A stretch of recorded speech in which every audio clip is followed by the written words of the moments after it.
এখন কি চান বলেন?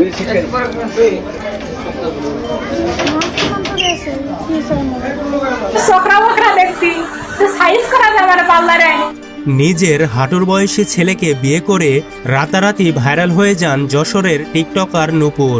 এবার স্বামী তানভীরকে ছেড়ে তার ক্যামেরাম্যানের সাথে একটি ঘরে ঘনিষ্ঠ মুহূর্ত কাটানোর সময় গ্রামবাসী হাতে নাতে ধরে ফেলেন এবং অনেকেই জানতে চায় তিনি এখন কার সঙ্গে থাকবেন। জীবনের সবচেয়ে সুখের মুহূর্ত কাটে কিন্তু বিনা ড্রেসে। নাম যেহেতু আছে বদনাম তো হবেই, আর খোঁজ নিয়ে দেখো যারা বদনাম করে তাকে কুত্তায়ও চিনে না। যশোরের নূপুর তার ছোটবেলা থেকেই টাকার প্রতি অনেক নেশা ছিল।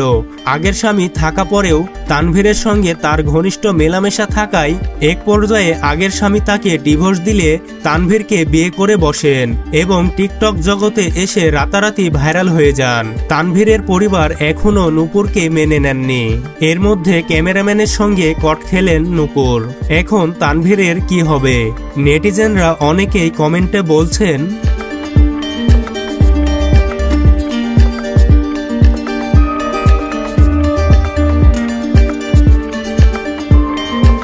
ভালোবাসা কখনো বিবাহিত অবিবাহিত দেখে কিংবা বয়স দেখে হয় না। যে যাকে সত্যিকারের ভালোবাসে তার যদি হাজারো খুদ হয়, যদি হাজারো খারাপ হয়, যে তাকে মানিয়ে নিতে পারে সেটাই ভালোবাসা। ওই ছেলেটার সাথে বিয়ে বসতে চান না কি চান বলেন তো? সত্যি কথা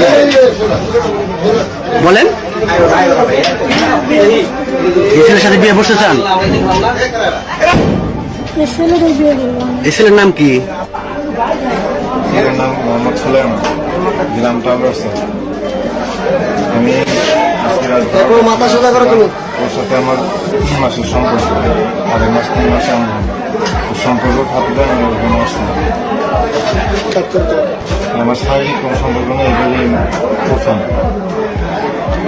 রাত্রে কি শারীরিক সম্পর্ক হয়েছে?